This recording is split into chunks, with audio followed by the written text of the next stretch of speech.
Let's see what the hell is going on a Friday. Well, what's happening is the little 57 Ford, you remember we put the rebuilt Y block in, it came back because it's got 500 miles on it now and we did an oil change. So I just dropped the oil, I made sure everything was tight. I didn't see anything, got to shut her off now. Got to recheck the oil, that's why the dipstick's laying there, but I left it run so you guys can see. Look how smooth that thing is. Just unbelievable. But anyway, no leaks, nothing loose, everything was good. Oil looked good when it came out. The only problem was that when he came in, he said it was stalling on him lots. So I kind of got in there and looked, and he thought maybe it was the carburetor and that. And I looked and looked, and I thought maybe he's a younger guy. I thought maybe he's just not letting it warm up long enough in the morning, you know, choke. You know, a lot of people are used to the new modern cars. Or this, you gotta let these old cars warm up and go. But I didn't find any of that going on, and I thought, well, maybe the carburetor. I didn't find that going on. What I found was it seemed to be like it seemed like it would cut off, like the ignition was just going. So I pulled the cap off, and the points were burnt, and I put brand new points in it. So I think maybe what's happening is maybe he's leaving the key on, maybe listening to the stereo, not realizing that you can't do that because on these old cars there are points, that the points are closed and the key's on, they're arcing in there, this burn out, and I think that's what happened. So I set a new set of points in there, and it's just lickety split now. So I did that and checked everything over, and I noticed the back brakes were a little off, adjusted those up for him, and away they go. Normally when we do a fresh engine, well, we didn't do the engine rebuild, but when we do, we always bring it back. We don't charge the customer anything for a look over. So it's just, it's free except for whatever parts are being used. Kathy's truck went down and got exhaust put on it. So take a look at this. It's got, well, you can't really see it unless I crawl under there, but it's got, I don't know if you can see it at all. Anyway, there you go. The exhaust is down in there. Dual exhaust either side. Had them dump it down. You can see the tailpipe there. Had them dump it down, cut it off there. That way there, she wants to put a chrome tip on there. She's got room, and if she don't have to. And like I said, the tail lights are on there. So yeah, that's done. That's done. So the next step now is the disc brake kit came in. So I got to run into town next week, pick up the disc brake kit. We'll put the disc brake kit on. Easier to do it with the sheet metal's off. Then we'll bolt the sheet metal on, try and figure out the radiator, and then guess what? Goes off to get wired, and I'm done. Except she wants to figure out some tires and wheels. Which, good news is, if you're out there watching, Kathy, I might have found you 2 stock normal rims for the truck. For free, maybe. I'm putting my feelers out there the best I can for you. There's only so much I can do. That being said, Presian, I started on that a couple days ago. Customer said go through, we're putting a disc brake conversion kit in, which he's got all the parts in the trunk for. He said go through all the back brakes and replace them. Everything was new. The drums needed machining, and the rear wheel cylinders, they had been replaced, but I guess maybe the car's been sitting for a while, they were leaking. So I replaced the wheel cylinders, machined the drums, changed the diff fluid, did a cap, rotor, plugs, fuel filter, some gas line. There were some vacuum caps on the carburetor. They were all cracked and old. They were leaking vacuum, did that. So I still got to do the oil change on it, tranny service on it, and then start on the disc brakes, and she's out of here. And I've been going through the whole car too, writing a list out, like going underneath it, looking at overform. Oh, the gas tank. The gas tank, by the way, the gas tank is brand new in the car, but it was loose for some reason. So I tightened up the straps, they were loose. But everything's new under this car. It's pretty damn decent. Someone redid it. Sean's working away on doors for the Suburban. And we did the kind of sprayed up Kathy's grill. She didn't like that ugly chrome look or black look, whatever it was. We kind of gave it that patina look a little bit. We put some base on there, and we let some of the old colors shine through. So it looks shiny right now because it's drying off. But we got that done for her truck.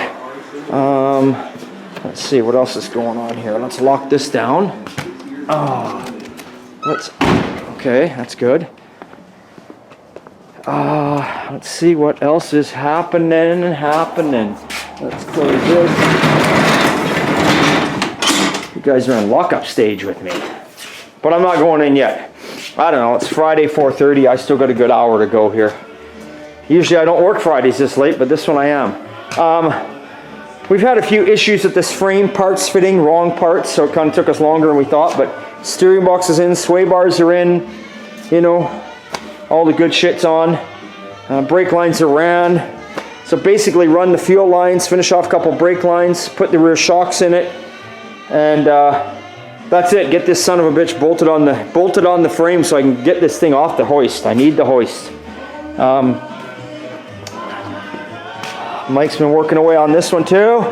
He's finished off the floor now. He got that piece in the other day I was telling you about. Now we're waiting on seat risers, but that's all done. So we're gonna put this old girl back out in the carport for a bit, maybe take a break on it for a week. I kind of need to take a break, catch up with things. Like I say, we got to get this big old girl off of here because I like to get the Pontiac up here because, you know, I prefer to do a disc brake conversion kit on the hoist and on the ground, right?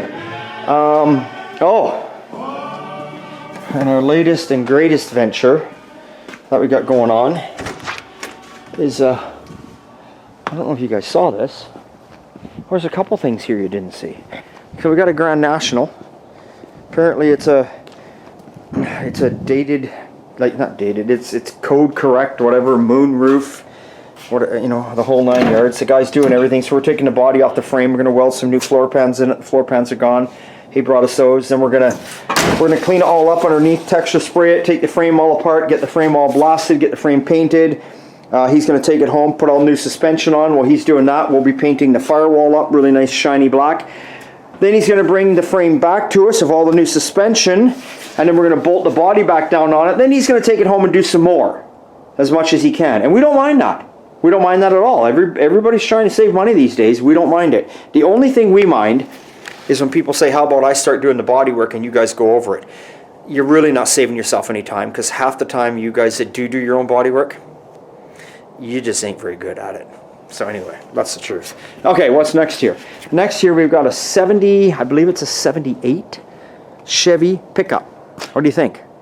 I don't know. Guy said it was coming in. I don't see the cab. But I see a box, and I see front fenders, and I see a rad support, and I see a flat tire, and I see a frame that won't roll. All the brakes are locked up on it solid. So I'm stuck here with this thing, just sitting here. But we'll get there. We will get there slowly, one of these days. So the plan is I'm going to empty all the parts out of it, get them put away, because I hate things sitting out in the rain. But for the next couple days it's not going to rain, so whatever, it can sit out here. It's Friday, I'm tired. And then maybe one day next week I'll get in here and see what the hell's going on with the brakes. It's probably been sitting a long time, so, and he's not reusing any of the stuff on the brakes. He's going to have us actually, this has got an 8-inch lift. We're going to build this truck right back stock height for a 4-wheel drive. So all the brake stuff he's going to replace. So if worse comes to worse and I got to beat the shit out of it with the big hammer, that's what will happen. Because he doesn't want any of this stuff. And if he doesn't want any of this stuff, I'm not going to sit there and try and save the stuff, charging him money when the stuff's got to come off. I just want to get it done, get it out, boom, boom. That's how I save you guys money.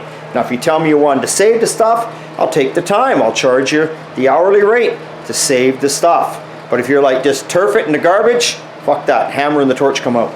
Okay, that's it. Don't know what else to show you, don't know what else to tell you, except look at this cool, from the 70s, electric fireplace I picked up. It hangs on the wall. It works like a hot damn. It lights up, the wheel turns, it blows heat like a son of a bitch. And I'm gonna hang that baby right in the center of that wall, put some of that fake paneling with the rocks around it. Oh my God, my man cave is gonna look so good. Who'd ever think I'd have a fireplace? Now, I can sit out here in the winter, and I can hold a marshmallow in there while I'm drinking a beer, and I can wonder why it's not toasting. Does that make any sense? I have no idea. But hey, it's Friday. It's always a good time at Old Time, and I'm going to go crack a beer. So see you guys on Sunday for Sunday Fun Day.